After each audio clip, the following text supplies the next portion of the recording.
Hello and welcome to this exciting practical on investigating Hooke's law. As we step into our virtual lab, make sure you've got your lab coat on and safety goggles firmly in place. In our previous lessons, you've become familiar with Hooke's law, which explains the relationship between the force applied to a spring and its extension. We've seen how springs obey this principle until they reach their limit of elasticity, describing this relationship with the formula F equals K multiplied by E, where F is the force applied, K is the spring constant, and E is the extension. Today, you'll get to see Hooke's law in action, reinforcing your understanding of how forces affect materials and giving you essential skills in scientific investigation. By the end of this session, you'll not only have a deeper comprehension of Hooke's law, but also the experience of applying it in a real-world context. Before we dive into the practical, it's important to highlight that understanding Hooke's law extends far beyond the confines of our classroom lab. It offers valuable insights into the intriguing world of material properties and engineering design. Let's delve into why this practical experiment holds significant real-world relevance. Firstly, Hooke's law is the cornerstone of various engineering applications. By understanding the principles of stress and strain, engineers can design structures and mechanical systems that are safe, efficient, and cost-effective. From skyscrapers that need to withstand the forces of wind and earthquakes, to the intricate components of machinery and vehicles, knowing how materials respond to applied forces is crucial. Hooke's law is not limited to industrial applications. It plays a significant role in everyday products that we often take for granted. Consider the comfort of a mattress, the bounce of a trampoline, or even the tension in a guitar string. These products have been meticulously designed with an understanding of elasticity to optimize performance, comfort, and functionality.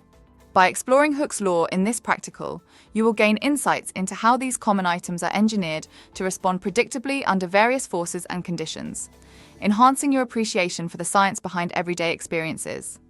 Engaging in this practical on Hooke's law brings to life the relationship between forces and material properties, bridging the gap between theoretical physics and tangible real-world applications.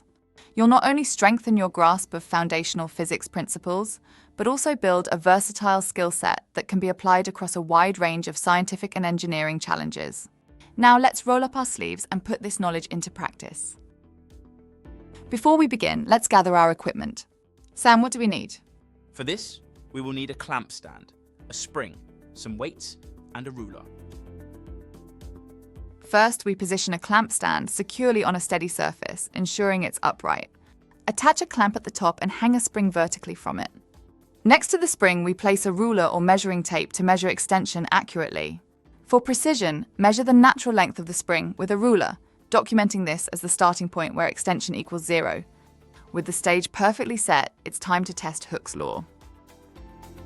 Attach a known weight, say 100 grams, to the free end of the spring and carefully record the force applied, as well as the new extended length of the spring. Take special care to measure at eye level to eliminate parallax errors, ensuring precision at each stage. We proceed by adding varying weights in increments of 100 grams to the spring. For each weight, accurately note the force and the corresponding extension. Repeat this process meticulously to collect a comprehensive data set of force extension pairs, ensuring our observations remain clear and consistent. Once the experiment is completed, we can delve into the analysis of the data we've gathered to understand Hooke's law in action. We will have recorded the force applied in newtons and the length of the spring. Our results might look something like this.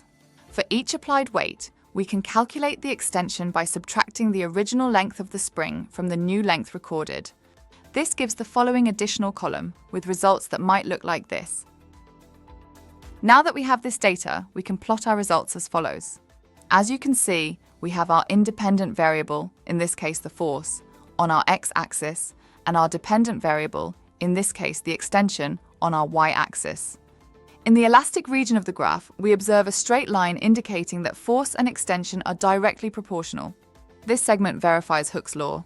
The gradient of this straight line is the spring constant, K, which gives us a measure of the spring's stiffness. The point where the graph starts to curve marks the limit of proportionality, beyond which the spring no longer obeys Hooke's law. Through this analytical process, not only do we verify Hooke's law, but we also quantify the physical characteristics of the spring. This exploration deepens our understanding of elasticity and energy conservation principles. In this practical, we focused on investigating Hooke's law and examined how the extension of a spring correlates to the force applied. We learned that within the elastic limit, extension is directly proportional to force, allowing us to calculate the spring constant and recognize the limit of proportionality where this relationship ceases to hold. Moreover, we developed accurate measurement techniques, such as reducing parallax error and ensuring consistent documentation. These ensure reliable data collection, critical for verifying established physical laws. For future practicals, recall the importance of clarity and precision in data gathering and analysis. These skills are crucial for delving deeper into understanding physical laws and energy interactions, which are integral to the study of physics, enhancing both theoretical knowledge and experimental competence.